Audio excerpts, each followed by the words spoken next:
Sharp global academy MEC CEC BCom BBA చదివే విద్యార్థులకు #1 coaching academy for CA CMA CIMA ACCA CMA US professional courses. నమస్తే, welcome to Suman TV. కల్తీకి కాదేది అనర్హం అన్నట్టు ఏది తిన్నా ఏది తాగినా ప్రతి దాంట్లో కూడా కల్తీ, దానివల్ల అనేక అనారోగ్య సమస్యలు. అయితే వీటన్నిటికీ సంబంధించి ఈరోజు మనం మసాలాల గురించి మాట్లాడుకోబోతున్నాం. మసాలాల్లో క్యాన్సర్ కారకాలు ఉన్నాయంటూ ఇటీవల చాలా వార్తలు మనకు వినిపించాయి. కొన్ని రకాలైనటువంటి బ్రాండ్స్ను కూడా వాళ్ళు చూపించడం జరిగింది. అయితే దీనికి సంబంధించి ఈరోజు డిస్కస్ చేద్దాం. మనతో పాటు ఉన్నారు డాక్టర్ జి కిరణ్ గారు. ఆరోగ్యమే మహాభాగ్యం అనే నినాదంతో గత 20 సంవత్సరాలుగా సక్సెస్ఫుల్గా ఒకసారి ఆయన దగ్గరికి వచ్చినటువంటి పేషెంట్ తర్వాత మళ్ళీ పేషెంట్లే కాకుండా క్లయింట్గా వచ్చేలా కూడా మంచి ట్రీట్మెంట్ అందిస్తూ ఉన్నారు. సెలబ్రిటీ డాక్టర్గా కూడా మనందరికీ బాగా తెలిసైన. సో ఒకసారి ఆయనతో మాట్లాడి ఈ మసాలాల్లో క్యాన్సర్ కారకాలు ఏంటి, అసలు ఏమేమి వాటిలో కలుపుతూ ఉన్నారు అనేది తెలుసుకుందాం. నమస్తే కిరణ్ గారు. నమస్కారం అమ్మా. మసాలాల్లో క్యాన్సర్ కారకాలు ఉన్నాయని ఇటీవల చాలా వార్తలు మనం చూసాం. పురుగుల మందుల్లో వాడేటువంటి రసాయనాలు ఇందులో కలుపుతూ ఉన్నారు అని కూడా చెప్తూ ఉన్నారు. ఇది ఎంతవరకు నిజం? మసాలాలు అనేవి ఎంతవరకు సురక్షితం అంటారు మనకి?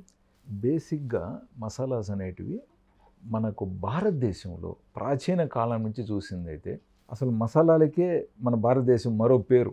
అవును, ఒకరు చాలా ఈవెన్ మనకు ఆంగ్లేయులు కూడా భారతదేశానికి వచ్చింది కూడా ఆ మసాలాల కోసమే. సో ఇంత మన ప్రాచీన చరిత్ర మన దగ్గర ఈ మసాలాల దగ్గర మనము ఉంది బేసిక్గా. So we are very famous. కానీ ఇటీవల ప్రతి విషయంలోనూ కార్పొరేట్ బిజినెస్ స్ట్రాటజీస్ అనేటివి చాలా బలంగా అయిపోయినాయి. అంటే ఒక కంపెనీ ఏదైనా ఒకటి ఉత్పాదన చేస్తున్నప్పుడు ఒకప్పుడు ఏంటంటే నాణ్యతే దానికి మరో పేరు.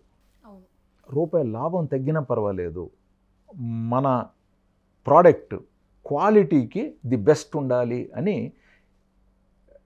చాలా ప్రోడక్ట్స్ కూడా ఏంటంటే ఒక కుటుంబ వాల్యూస్ నుంచి వచ్చాయి.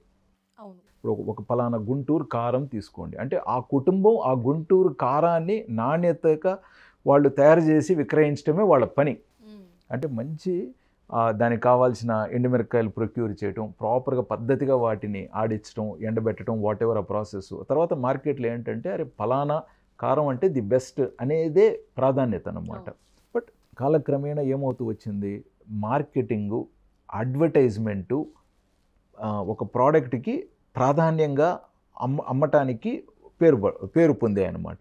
అంటే ఫైనల్గా ఏమైపోయింది, మార్కెటింగ్ అడ్వర్టైజ్మెంట్ బలంగా ఉంటే నువ్వు ఏమన్నా అమ్మచ్చు అనే స్థాయికి వచ్చేసింది. కాంపిటీషన్ అలా ఉంది మరి వాళ్ళకి కూడా. మీకు అర్థమవుతుందా? సో ఈరోజు ఫుడ్ వాల్యూ అంటే ప్రోడక్ట్ వాల్యూ కంటే కూడా అడ్వర్టైజ్మెంట్ మార్కెటింగ్ వాల్యూ పెరిగిపోయింది. సో కాస్ట్ పెరిగింది కదా. మరి అడ్వర్టైజ్మెంట్ మార్కెటింగ్ అంటే మామూలు పని కాదు కదా, చాలా పెద్ద కాస్ట్. ప్లస్ ఇవన్నీ ఈ మార్కెటింగు లేకంటే వాట్ ఎవర్ ఇవన్నీ చేయటానికి ఎంతెంత ఖర్చు పెడుతున్నారు, మరి ఇవన్నీ ఎక్కడి నుంచి వస్తున్నాయి? ఇటువైపు చూస్తే రా మెటీరియల్ కాస్ట్ పెరుగుతుందా? మీకే తెలుసు, ఒక గుంటూరు కారం మనం సొంతంగా ఇంట్లో ఎండుమిరకాయలు కొనుక్కొని మనమే ఆడించుకుంటే ఫైనల్గా మనకి ఎంత కాస్ట్ పడుతుందన్న విషయం మీకు తెలుసు. అదే మార్కెట్లో రెడీమేడ్గా దొరుకుతున్నది ఏ కాస్ట్ ఉంది? మరి ఈ రిమైనింగ్ ఎక్స్పెండిచర్స్ అంతా ఎక్కడి నుంచి ప్రొక్యూర్ అవుతున్నాయి మరి? సో అసలైన ప్రోడక్ట్ ఇందులో ఉండాల్సింది ఎంత తగ్గిస్తున్నారు, దీనికి కావాల్సింది మిగతా మెటీరియల్ ఏమి యాడ్ చేస్తున్నారు, అసలు ఆ మెటీరియల్ ఏంటి? ఇక్కడి నుంచి అడల్ట్రేషన్ అనే పేరు వస్తుంది. తర్వాత కల్తీలు అవుతున్నాయి.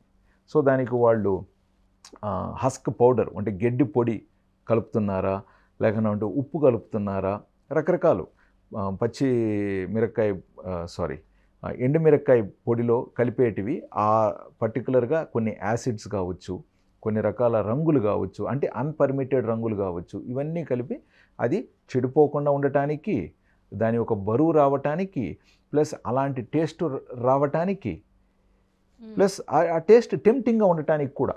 ఒక ఫలానా బ్రాండ్కి మీరు ఫలానా ఒక్క దీనికి మీరు అలవాటైపోవాలంటే అంటే ఇంకా అది లేకుండా మీకు వంట కుదరదన్నమాట. రెడ్ చిల్లీ పౌడర్ అంటే రెడ్ చిల్లీ పౌడరేగా, మనకి కలర్ కూడా చాలా ఇంపార్టెంట్ అయిపోయింది ఇప్పుడు. అంటే అలాగ ప్రకటన ద్వారా ఎర్ర మిరప్పొడి ఎర్రగానే ఉంటుంది, అద్భుతంగా ఉండాలి అనేది రంగు గురించి కాదు, రుచి గురించే. బట్ ఎర్రగా అనేది ప్రకటన ద్వారా, మరీ ప్రకటనల ద్వారా మనం ఆ మీదకి ఆకర్షం, ఓహో ఎర్రగా ఇలా ఉండాలి అనే ఫీలింగ్ లేక మనం వచ్చేసాం. బట్ అందులో నాణ్యత ఉండాలనే ఫీలింగ్ లేక ఎక్కడ మనం వెళ్తున్నాం ఇప్పుడు. ఇది ఎర్ర పౌడర్ గురించి. సో పసుపులో కలిపేటివి వేరే. సేమ్ థింగ్ మళ్ళీ అది బరువు రావాలి, పసుపు కలర్లో ఉండాలి, బాగా పసుపు కలర్లో ఉండాలి, మధ్యలో అది ప్యాకింగ్లో తర్వాత పురుగు పట్టకూడదు అండ్ ఎక్కువ రోజులు నిల్వ ఉండాలి. సో ఏమేమి కలపచ్చు, పర్మిటెడ్ ఏంటి, కొన్నిసార్లు నాన్ పర్మిటెడ్ ఏంటి. సో మనకి ఇటీవల సింగపూర్లో వీటిని రిజెక్ట్ చేశారు, మళ్ళీ హాంకాంగ్లో రిజెక్ట్ చేశారు అని చెప్పి మనం చాలా విన్నాం.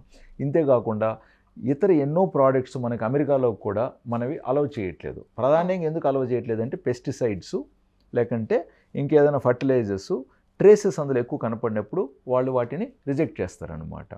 సో మనకు కూడా క్వాలిటీ కంట్రోల్ అన్నీ ఉన్నాయి. బట్ ఎంతవరకు అది క్వాలిటీ కంట్రోల్ అవుతుంది, ఎంతమంది వెళ్ళి దాన్ని చెక్ చేయగలుగుతారు. సో ఈ తాత్కాలిక కాలంలో ఈ అడల్ట్రేషన్స్ వల్ల మీరు యంగ్స్టర్స్ కాడి నుంచి మిడిల్ ఏజ్డ్ వాళ్ళకు కూడా బిగినింగ్లో వచ్చే ప్రాబ్లమ్స్ ఏంటి అంటే అసిడిటీ, అరుగుదలకు సంబంధించిన. చూడండి ఇవాళ రేపు మీరు బయట ఫుడ్ తింటే ఏదో ఒక పొట్టలో అసౌకర్యం, అజీర్తి, మన స్టమక్ డైజెషన్ ప్రాబ్లంగా మనం భావించుకుంటున్నాం. బట్ యాక్చువల్గా ఆ కల్తీ ప్రోడక్ట్ వెళ్ళి మన పొట్టని ఇబ్బంది పెడుతుంది. అది మనం గ్రహించాల్సిన విషయం. నేను చాలామంది నా పేషెంట్స్ కంప్లైంట్ చేస్తున్నప్పుడు సార్ ఇలాగ మాకు ప్రాబ్లమ్స్ అవుతున్నాయంటే నేను ఫస్ట్ చెప్పేది ఒకటే వాళ్ళకి, బాబు 1 వీక్ ఫుడ్ మీరు వితౌట్ ఆయిల్ కుక్ చేయండి. ఒక 1 వీక్ మీ సొంత మసాలాలు ఇంట్లో చేసుకోండి. చికెన్ చేసుకుంటున్నారా, చికెన్కి ఏమేమి వాడతారు, లైక్ మిరియాలు కావచ్చు, లేకంటే లవంగాలు కావచ్చు, దాల్చిన చెక్క, ఎలాచి, వాటెవర్ లైట్గా పెనం మీద వేయించేసి అప్పటికప్పుడు మిక్సీలో వేసేసి ఆ పొడి తీసుకెళ్ళి మీరు chicken whatever you are doing దాంట్లో వేసుకొని చేసుకోండి. 3-4 మినిట్స్ కదా మీకు టైం ఎక్స్ట్రా అయింది. తక్కువ మోతాదుతో పరిమళాలు అండ్ మంచి రుచి, ఆరోగ్యం కూడా. ఇంతకంటే మనకేం కావాలి? రా మెటీరియల్స్ను మీరే తెచ్చుకొని, అంటే ఇప్పుడు రెడ్ చిల్లీ కావచ్చు, ఎలాచి కావచ్చు, రా మెటీరియల్స్ మీరే మీ కళ్ళ ముందు చేసుకుంటే కల్తీ ఛాన్సెస్ అసలు చాలా చాలా తక్కువగా. ఒక ఇండస్ట్రీ ఫుడ్ తయారీలో వాళ్ళకి అనేక ప్రాబ్లమ్స్ ఉన్నాయి. అది చెడిపోకూడదు, అది నిల్వ ఉండాలి, అది రుచికరంగా ఉండాలి, ఆకర్షణీయంగా ఉండాలి. ఒక కాంపిటీషన్ ఇండస్ట్రీలో ఇది ముందుకెళ్ళాలంటే దీంట్లో ఇంకా ప్రత్యేక గుణాలు ఏమేమి ఉండొచ్చు, ఇవన్నీ అక్కడ కష్టాలన్నమాట. బట్ ఆరోగ్యాన్ని మీరు చూసినట్లయితే ఇదివరకు నేను అన్నట్లు మీరు ఇంట్లో చేసుకున్నారనుకోండి, 10 days తర్వాత అతను అసిడిటీ ట్యాబ్లెట్ లేకుండా కూడా ఎటువంటి యాసిడ్ ప్రాబ్లం లేకుండా వస్తున్నాడుగా. ఇప్పుడు మీకు రిపీటెడ్ అసిడిటీ ఉందనుకోండి, ఫర్దర్గా ఏం చేయాలి? ఎండోస్కోపీ చేసి చూడాలి, లేకంటే కొలనోస్కోపీ చేసి చూడాలి. ఎన్నో ప్రాబ్లమ్స్ ఇవి. తాత్కాలికంగా వచ్చేది అసిడిటీ ప్రాబ్లమ్స్, అరుగుదలకు సంబంధించినవి. లాంగ్ టర్మ్లో క్యాన్సర్ నుంచి, కిడ్నీ ప్రాబ్లమ్స్ నుంచి, లివర్ ప్రాబ్లమ్స్ వరకు రకరకాల లాంగ్ టర్మ్ ప్రాబ్లమ్స్ రావచ్చు. ఇవన్నీ ఒక రోజులో తెలియవు. ఏంది డాక్టర్ వచ్చి మనకు సోది చెప్తున్నాడు అనవసరంగా అనుకుంటాం. బట్ ఇవి దూరపకాలపు సమస్యలు. కాబట్టి దయచేసి మీరు ఇష్టపడే మసాలాలు కొంచెం సమయాన్ని కేటాయించి మీరు ఇంట్లో స్వతహాగా చేసుకోండి. ఆరోగ్యకరమైన వంటలు ఇంట్లో వండుకోండి, తినండి, ఆరోగ్యంగా ఉండండి. నిజంగానే ఖచ్చితంగా థ్యాంక్ యూ అండి. ఎందుకంటే ఇన్స్టెంట్ ఫుడ్కి అలవాటు పడి ఇన్స్టెంట్గా రోగాలు తెచ్చుకుని లాంగ్ టర్మ్ ఉండే రోగాలకు కూడా మనం వెళ్ళిపోతూ ఉన్నాం ఇలాంటి వాటి వల్ల. థ్యాంక్ యూ కిరణ్ గారు, థ్యాంక్ యూ సో మచ్ అండి. సుమన్ టీవీలో మీ పర్సనల్ అండ్ బిజినెస్ ప్రమోషన్స్ కోసం కింది నెంబర్కి కాంటాక్ట్ చేయండి.